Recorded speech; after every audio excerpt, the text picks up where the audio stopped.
Hey guys, welcome back to the Facerocker Podcast, the official RocketJump podcast. Today's episode 98. We're almost there. We're getting close to the end. Just got to remind you guys, after episode 100, we're going to be discontinuing the Facerocker Podcast. I know you're sad, but it doesn't mean it's actually, you're not going to see us anymore. We've been doing a whole bunch of new things. We're still going to be bringing guests in. We've just kind of switched our setup, and we're going to be doing Twitch streams. But you think we're just going to be playing video games? That's not what we do. We do a bunch of fun, special stuff, but it's almost the same thing we're doing here, just on a different platform. We're bringing in friends. We're bringing in people in the company that are working on the videos that week that you enjoy and you want to know more about. We're going to go in depth about it, just like we're doing here, so come check us out there. That's twitch.tv/RocketJump.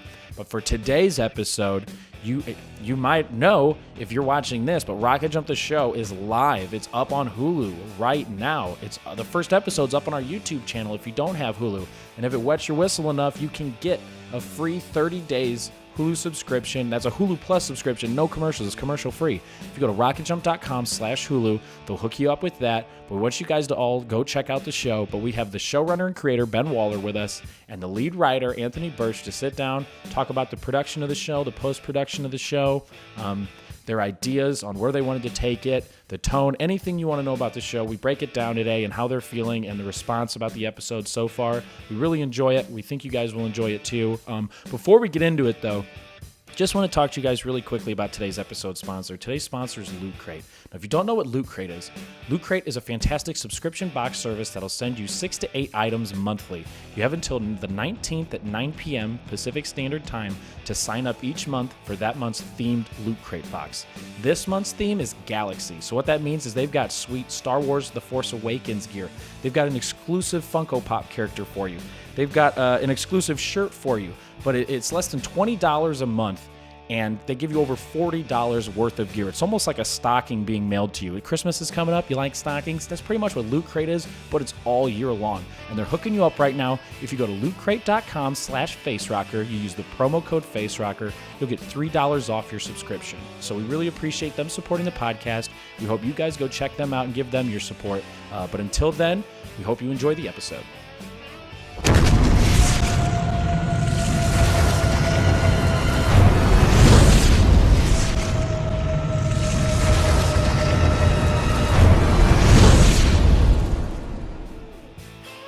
All right, guys, welcome back to another episode of the Facerocker Podcast, the official RocketJump podcast. Today's episode is number 90. Oh my gosh, I don't know, it's either 98 or 99. We're getting close to the end. Whoa! Close to the end. We're almost there, and we've got a special treat for you today. We've got the creator and showrunner of RocketJump The Show, Ben Waller, is here, and the head writer, Anthony Burch, is here, and the show is out right now. You can go watch the first 2 episodes on Hulu. The first episode is live on our channel on YouTube right now if you don't have Hulu. But it's there, it's happening, it's going on, and we're here with you guys. We want to talk about it. How does it feel? Have you slept yet? Is there any sort of relief, or are you still working? So we are still delivering episodes right now. So we haven't. It's weird. It's sort of. How many have you delivered so far? We've delivered five episodes so far. So we're definitely ahead. Yeah, we're definitely ahead. We just don't want to get overtaken by real life. Definitely.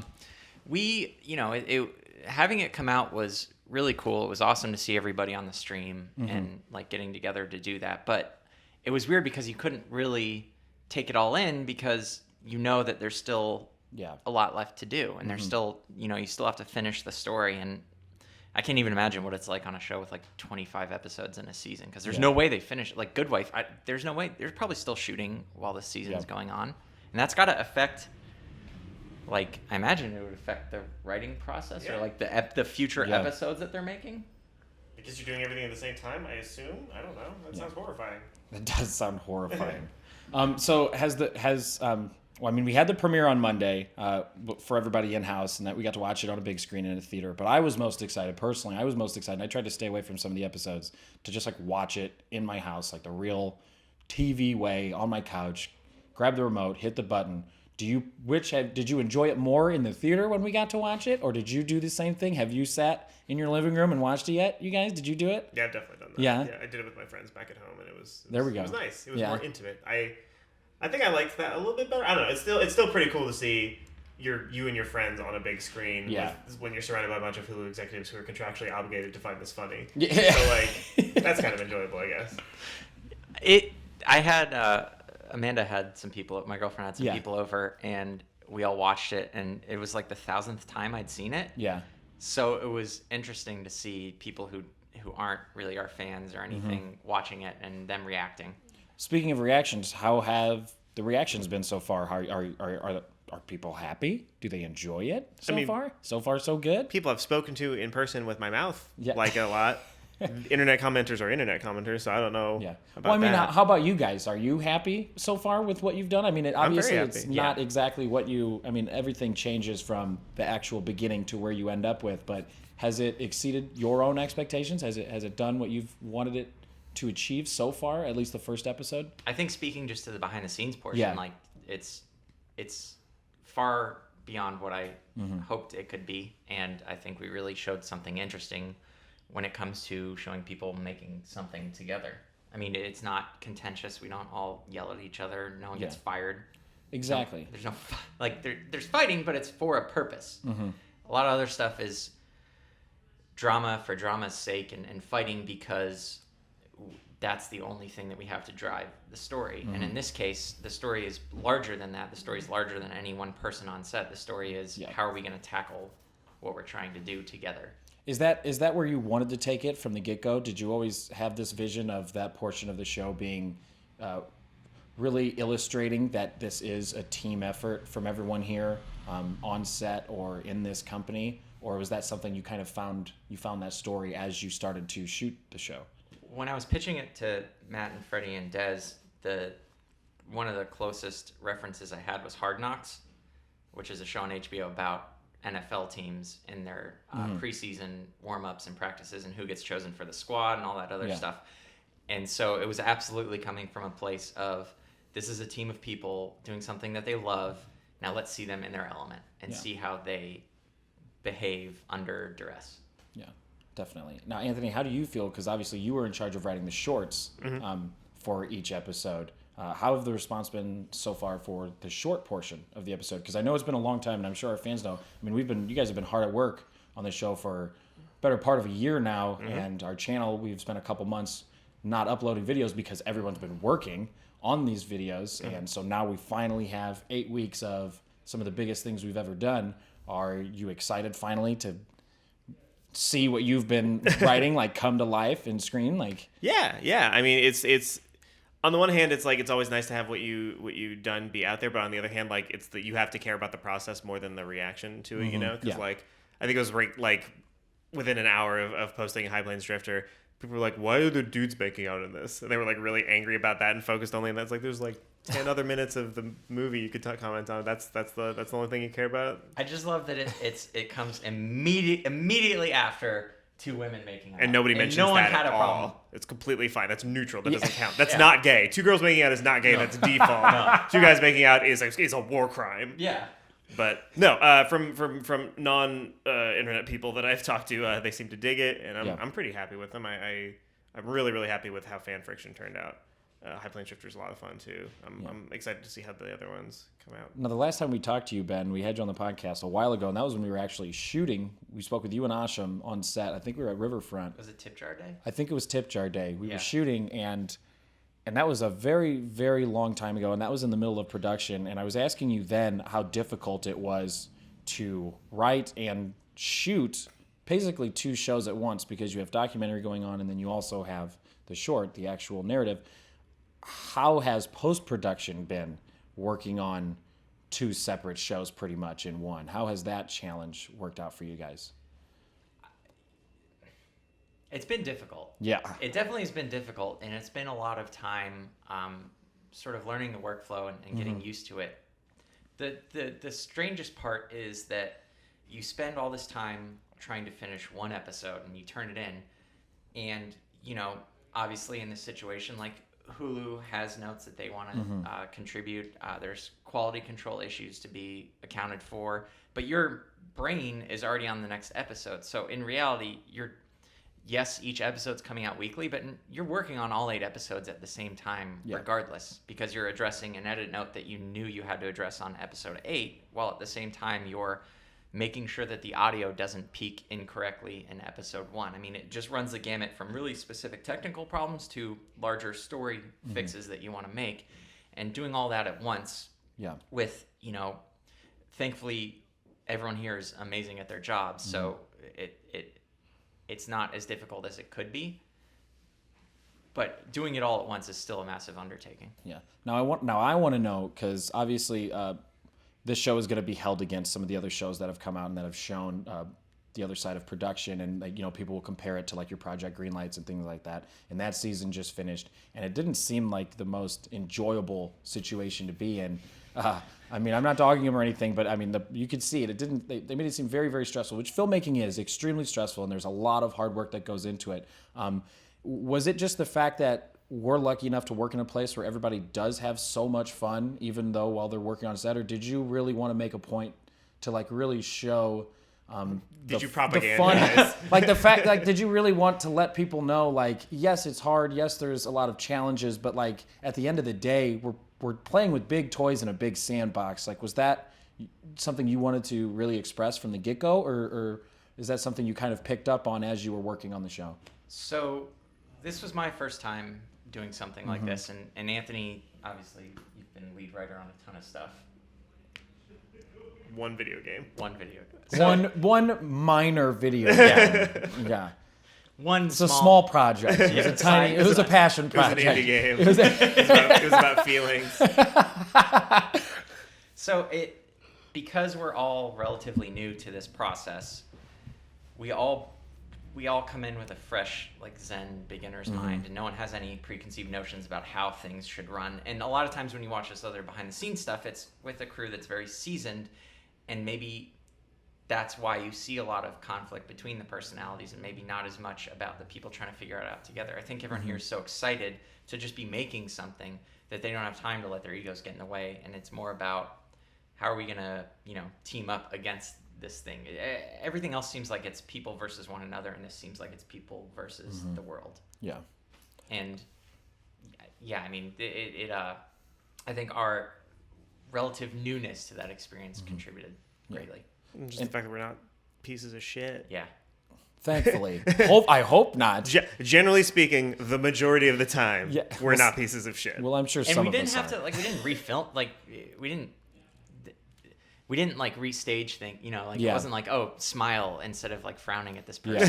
Pretend you're enjoying the, it wasn't, no. Is that, now going off of that, is that something you wish maybe you had done in terms of post and working on the edit? Because that would have made your job easier. I mean, like that, so you made it harder on yourself. Yeah, like, are there ever times where you're like, man, maybe we should have done that? Or are you happy with, even though it was way greater of a challenge, are you still happy with that decision of just going with what was actually there? I mean, there's always restatements of stuff too. It's not all cinema verite. Yeah, I mean, we all have a bit of a story sense. Anthony was a huge help in that department because he's freaking good at it. But the difference between documentary and reality shows is that reality shows are scripted. Like, oh, cat's out of the bag. Everything is fake. They make the entire thing up. They sit there and they go, okay, you are going to say this to this person, regardless of what the actual circumstances are. They may elevate the actual conflict, but it's all staged for the benefit of the cameras. And what we did maybe to our as a mistake was to not do that, and we just kind of filmed everything and let it ride in front of the camera, and then came back and said, okay, what are the stories we can tell with these moments, and focused our interviews around those moments rather than creating moments to then have fake interviews about. Yeah. So if we get a season 2, you're gonna like throw snakes at people on set. Randomly. We're gonna have eliminations every episode. Like, there'll be a new head writer every episode. Shit, you start with head writer? This is how you do me? Like after 1 week on set, the crew votes if the director stays or leaves. Like, You're like, wait, the first half of the short was pretty bad, but the second half got really good. It was fantastic. Now, Anthony, I wanted to ask you, because this was the first thing you've worked with our company with, and you've been working on your own channel for some time, and you've done a lot of shorts and videos for years now. What was it like working on a much larger scale production in terms? I mean, because we've done shorts for years, Ben, and you've been here since day one when it was just a camera in an alley. How much fun was that, or how different was that? Were there ever times where you just stopped and looked around? Because I know I did when we were on set for High Plains, especially days when everyone's all costumed up. Those are the days when you just stop and I look around. I'm like, whoa, this is kind of cool. Did you ever catch yourselves or did you not have time because you were in the middle of busting your ass all day? Did you ever take a second to look around and be like, this is kind of sweet? It was definitely sweet, but I'm so pessimistic that I was like, I can't enjoy a thing while it's happening. So I was on the set of High Plains, I'm like, oh my God, this looks like a real Western. Clearly we're going to get canceled midway through or something. John Who is going to come and be like, I changed my mind. Yeah. And all of it will be for nothing. It really wasn't until the premiere and stuff like that where I got to feel like, we did a thing. We're still doing a thing, but we did a thing. And it felt awesome to do something of that scale. And cause my web series that I did with my sister and my friend Justin is literally just two people sitting on a couch going video games for 90 seconds. And to scale up to something that's as insane as High Plains Drifter or Fan Friction was such a joy, but really difficult, really a big learning experience. Hey guys, really quick, just want to tell you about today's episode sponsor, Loot Crate. Now what Loot Crate is their subscription box service that once a month will send you a box that's pretty much like a stocking, stuffed with sweet, rad gear, about 6 to 8 items worth of gear. It's less than $20 a month. You get over $40 worth of gear. I know that doesn't make mathematical sense, but that's what they do. That's their business. That's a real, true story, okay? Each month they have a themed Loot Crate, okay? So one time before, they had a sweet, rad VGHS Loot Crate that was just filled with only VGHS gear. But what they're doing this month is a Galaxy-themed Loot Crate, okay? So what that means is you're going to find Star Wars Force Awakens exclusive merchandise in there, okay? There's going to be an exclusive Funko Pop. There's stuff from Halo 5. There's more gear, collectibles, and t-shirts in there. You have until the 19th at 9 p.m. Pacific Standard Time each month to sign up, and then that themed crate is gone. It's not happening again. The items inside of it disappear. They're not going to sell them again, so you really want to get on that deal. And they're going to hook you up this month. If you go to lootcrate.com/Facerocker and you use the promo code Facerocker, you'll get $3 off your subscription.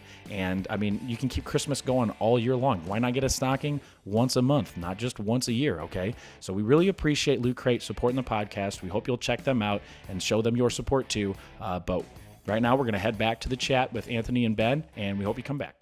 All right, so we're back right now, and it's kind of funny because the office is always changing, and there's always different parts of the office being used at different times, and we've had to shift our recording studio to the main lobby. The front door. No, not the lobby, the front door. It's literally, the front door is 1 inch behind the camera right now, and we keep seeing our employees, as smart and as talented as we all are, everyone gets so confused at the sign that says, please use the north entrance. I've seen everyone just look, and look left and right, and I can see them thinking, north, whatever. But if Polaris is here, and the sun is setting this way, and it's 2 o'clock. They look like dogs who've entered a room and all the furniture's been switched around. Oh my God. But anyway, also another really quick funny story. We had to take a break also because Ben needed to get hyped. Okay, Ben took a break and he's like, can I get hyped for a second? And I'm like, what does that mean? Ben needed a cup of hot tea. What kind of tea is it, Ben, that hypes you? English breakfast black tea, which actually has more coffee or caffeine than a cup of coffee. Really? Really? No, I just... Oh, that sounded real. Well, yeah, I was really jacked because I would rather it. drink tea than coffee, flavor-wise. If it's got more caffeine, that sounds like a ball. Dude, no, flavor-wise, it's way better than coffee. Oh, okay. But it's got about the same, 90 milligrams a glass, You know a lot. That's a good... When you're going to get hyped, you got to know about the thing that's getting you hyped, I suppose. Yeah. Dude. Well, I mean, look, if you're here, for a while and you're drinking a bunch of coffee, it's not good for you.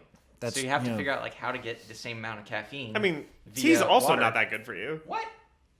Is it? Is tea bad? No, tea's good for you. If stuff has caffeine, it's inherently not that good. Does it matter how it's being transported to the stream? Coffee's got a bunch of other crap in it, right? I mean, sure, it's better, but still, caffeine is not an ideal thing for your body. No, but if you drank a year's worth of tea and a year's worth of coffee. Yeah, I mean, and if you smash yourself in the foot with a hammer and then got a paper cut, the first one would be worse. But just don't get hurt. But that said, I'm not the one who's having to stay here all the night and edit a show together, so who the fuck am I to talk? That's true. Is that something that... Oh my God, that's a good... Yeah. So like once the grind started of making this show and the sleepless nights began, which I'm sure started very, very early, was that something like actually hit your brain when you're like, oh crap, I'm drinking way too much coffee. I need to find a plan totally. B. Yeah. Absolutely. You have to... Everything... When you're staying up all night, and I hope this doesn't sound arrogant because I don't mean it to be, but when you're staying up all night, you have to be highly cognizant of every single thing you put in your body because essentially you become a machine in service to the job that you're trying to do. So everything becomes like fuel units. Oh, God. There we go. There we go. Ben and his Lamborghini. Everything, it's like you have to know how much water you're putting in. You have to make sure you're getting enough water because you don't know how much sleep you're getting. And water is like the oil for your body. So you have to make sure that you're getting enough of it. And you have to time out your sleep. And you have to know like, oh, if I have 3 hours downtime, I have to sleep 3 hours because I need at least 2 REM cycles or something like that. Like everything, it becomes a game of like. You should talk to Matt. Because I don't think he's doing that part correctly. Dude just grabs a monster and goes for it. He grabs a monster and plays 3 hours of Destiny and goes, that was basically sleep. And he goes, like, what he was doing. Dude, that's incredible. That's pretty smart. Yeah, I like how scientifically you did that. Well, yeah, because you don't want to crash and you don't want to feel miserable. Because you want to set yourself up to be in a position where, like, your body can support your brain because your brain is the part you need to edit and everything. But if your body is making it really difficult to like be happy or be awake or aware, you're not going to be able to do the things you need to creatively. So you have to like fine tune. You have to just give yourself like the bare minimums. It's like no sugar, no cookies, nothing like that. Even though you want cookies. Yeah, I just had some this morning. Delicious. I know. Leftover game night chocolate chips. We got RocketJump The Show cookies. We do have RocketJump The Show cookies. Yeah, we do. What was, okay, now, obviously the show is cool and all, but the little trinkets are always fun, too. Were the cookies the thing most exciting? The napkins? Or the pillows? Because there have been all three, and it's hilarious how random it all is, that there are branded pillows, cookies, and napkins. I don't have a RocketJump The Show shirt, but we have RocketJump The Show cookies. I don't even think we have one sheets of RocketJump The Show, but we've got pillows, napkins, and cookies. I like the pillows because we got a picture of Lauren and I at the premiere of her smothering me with a pillow while I'm trying to get her away from me. That was pretty fun. Now, what do I want to know? Kind of conversely to that, what have you guys been doing throughout the production of the show and throughout the writing of the show when your brain needed a break? What do you do to like reset yourself? I always think about, and I always bring this up, but I was always so fascinated watching the 6 Days to Air documentary and just having Trey Parker explain why he loves Legos and why he uses Legos to reset his brain and to not make decisions after a whole day of making every decision. What is your go-to hobby or relaxation method to like bring yourself back or step away from the process for a minute when that happens? Like other than spanking it? Well, I mean, if that's what... I mean, I think that's a given. I think everyone... that's why we don't talk... Really, I breathe from time to time. Yeah, I mean, because we all know. I mean, of course. Games, I think. Yeah. Board games or video games. Yeah. Because it allows you to feel like you accomplished a thing, whereas like when you're writing, you don't know if anything's good. You won't know when we were writing the scripts for this show. Yeah, it's art. You're never satisfied. You just at one point you have to just let go and hand it off. You're never satisfied. And I mean, when did we finish the scripts for the show? When was the last time like the day of shooting? Yeah. But it was pretty early. It was months and months and months ago. And like when we finished writing the scripts, we were like, cool. I hope that works, and you won't know for another like 6 months. So you just get to live in this terror. But if you're playing a game or playing a video game and you beat it, you go, I did a thing. I am a strong, confident woman who doesn't have to take guff from anyone. It's a weird because life, you're constantly improving. Yeah. So saying that you finished a script or something, I think for all of us is a weird experience because it's like, well, no, I'm going to be better in like a month at writing. So why am I finished now? Like, I'm going to keep writing for another month and the script will be even better. So literally until like you're filming that scene, we're constantly writing and rewriting these things. Yeah. And that becomes sometimes you're not doing yourself any favors. Yeah. And you're making it worse by continuing to write. And you might put yourself in like a creative direction that isn't as good. You might have gotten it the first time, but you never know. And almost every time we stopped writing a script, it was like, I guess this is fine. It was never like, killed it. It was always just like, I hope this is good. We'll see in 6 months. Good luck. Like the video, the episodes we watched at the premiere were still 3 versions old. Oh, really? Were they? Yeah. Those weren't even the There are finished. tons of mistakes in there. Like everyone Really? was like, ah! Yo, real talk. I saw Which the ones? Hulu version of Fan Friction yesterday. Yeah. And he doesn't say I fuck Superman. He says Yeah. I banged him. What is that? We What changed is that. Yeah. Because we can't be TVMA. How dare you you. can't bleep the F word? Because Ash says it beforehand and we bleep it. She doesn't say it in the short. It being in the short matters? Everyone, Oh, so she says it in the documentary portion, but Yeah, not in the she's short saying the line. portion? I thought it was more I see. world breaking if in the short you had like someone coming in from the outside and being like, this is a bleep. Oh, okay. So in the documentary, everything gets bleeped. Okay. But in the short, Okay. How is now? we How might is have to bleep it for Jess's big date though, because they're just cussing left and right. They are. Oh, sorry. You were going to say how something. how is that working? Because we're used to, and at least since I've been here and from day one, I mean, everybody's been doing their own things and on a platform where we can pretty much kind of do what we want unless it gets flagged for like gore, but Yeah. like cursing and things like that has never really been a problem. Was that something that was difficult for you guys? Like having to worry about a little bit of standards and practices? There's like, one line in Fan Friction that I will always miss where Ashley is writing a sex scene and Ellery goes, that's not how you write, this is gross. And she goes, yeah, it is, I'm fucking wet right now. Yeah. And because it's such an aggressive sentence. And we changed it to, I'm so wet right now. And I was like, oh, but then I realized we got to say, I'm so wet right now on a TV-14 show, which Yeah. is pretty insane. Yeah. You're implying that we have rules on Hulu, and we still Yeah. don't. They Yeah. still let us. I mean, we turned in the scripts for the shorts like the day we started shooting. We're like, hey guys, here's what we're gonna shoot. They're like, all right, cool. That's awesome. Yeah. That's- The S&P notes are like, it's literally just a. Standards and practices. Oh yeah, sorry. The standards and practices notes from the network to let us know how to achieve the TV-14 rating are literally just like 10 bullet point lists of like bleep, fuck, bleep, fuck, bleep, fuck. Like Yeah. in terms of content or story or anything like that, they don't.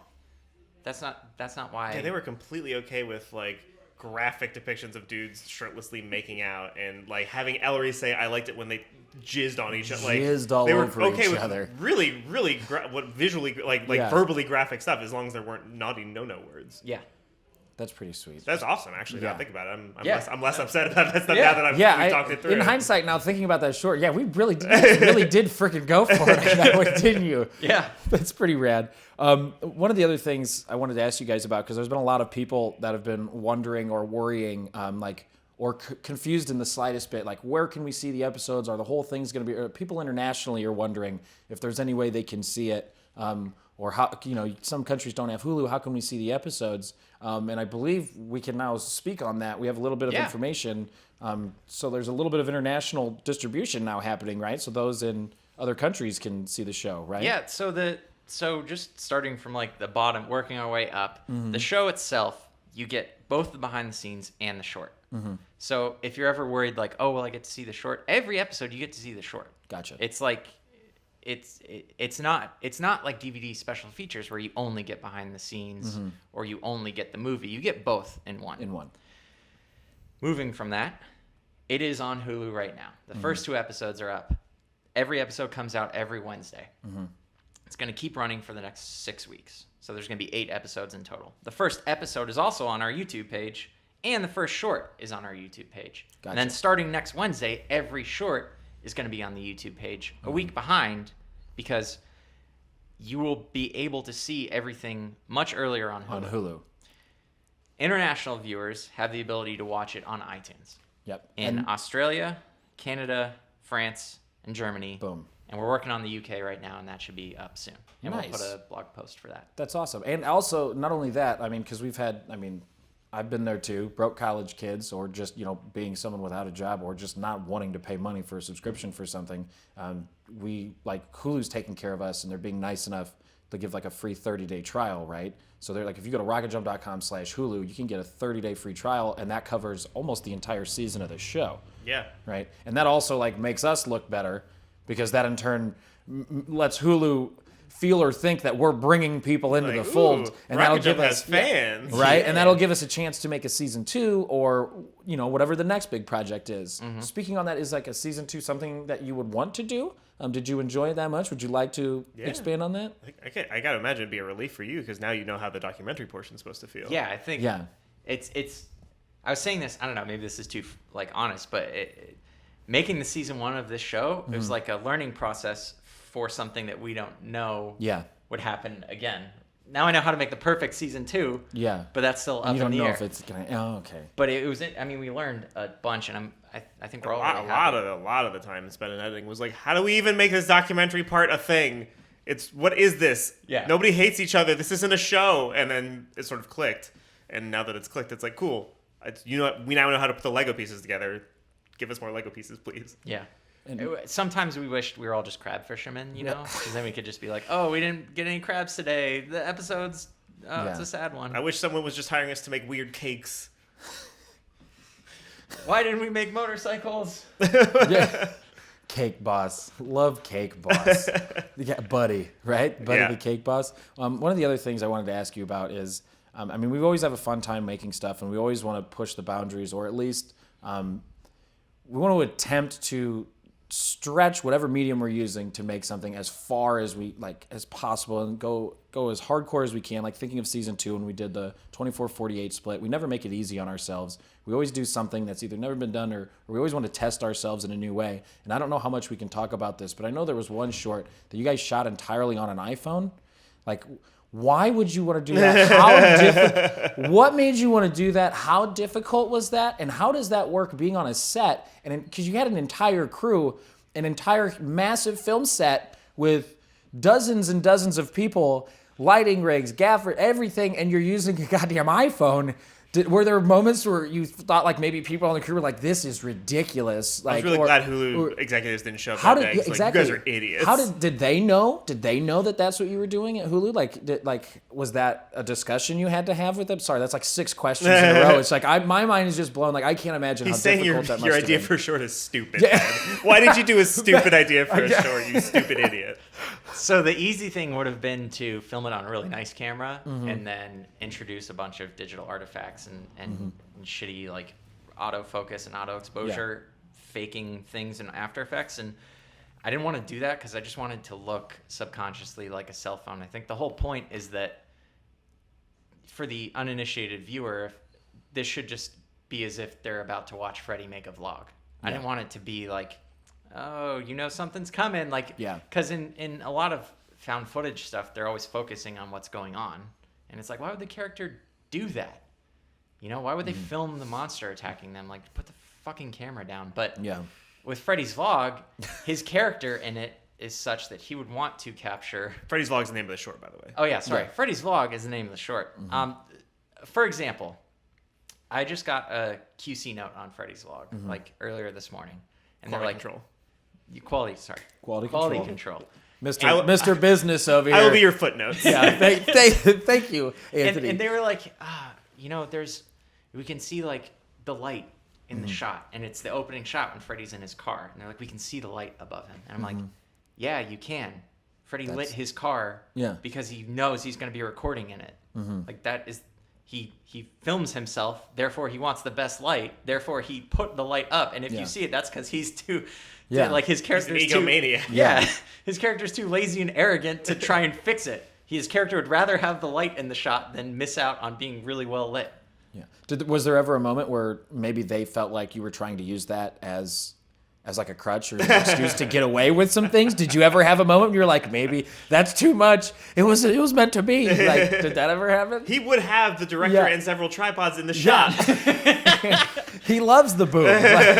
There is a car accident where someone's in the reflection of the car, and I was like, okay, I'll paint that one out. That was pretty obvious. But there are moments in it that I didn't even notice that was happening that I'm really happy happened. Yeah.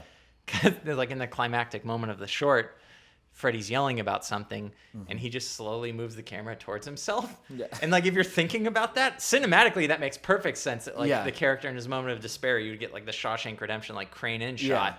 But And if this was just a guy recording a moment in his life, he probably wouldn't even be recording. So it's like every moment of this thing, you're like stepping back and you're like, oh, wow, just the context of what he's doing right now on every level is so fucked up. I can't believe, like, the fact that you can follow this story means that he sought out the phone in every location he was. Yeah. Like, that alone is just like, what the fuck was he doing? And we're almost running out of time here, so I just wanted to ask you one last thing. For those who haven't seen the show yet, I mean, mostly the people that watch this podcast are our diehards, so I'm imagining or hoping that a lot of them or most of them have. But for those that haven't, what is your quickest 30-second pitch? What can you say, or what can you give them to let them know this is something they may want to see? What would you give them? What would you say to them? I'd say, hey kids, hey, it's your friend Freddie Wong. Do you like lightsaber fights? Do you like horse races? Do you like the Fast and the Furious? Do you like beating up Nazis? Do you like guys making out? Do you like not guys making out? Because most of the shorts don't have that, but some of them do. Then you'd love Rocket Jump the Show, and also just life in general. Life, just go out and get it. Go out and enjoy it yourself. But before you do that, go on to rocketjump.com/Hulu, get a free 30-day trial of Hulu, watch Rocket Jump the Show, tell your friends about it, and then go out and live life. Worked on me. You just got me, that's for sure. How about you, Ben? I would say that if you are an aspiring filmmaker or someone who wants to do something creative, hopefully our show can be something that you watch and either feel inspired by or can learn a lesson from, good or bad. And maybe you watch it and you're like, I don't want to be like those fucking people at all. But at least now you know a direction to go in. Yeah, we'll shut that door for you. Yeah. I mean, I can attest to that. I mean, being in the premiere, and I've been here, for years, and I was here through the whole production of the show, but watching the first episode, like, I can honestly tell you, and I'm not bullshitting anyone, I was walking out of the theater after the premiere, I was freaking inspired, and I was watching the people I work with every day, and I know how talented everyone is, and I know how hardworking everyone is, but watching it again, it was done in such a way that was heartfelt, and I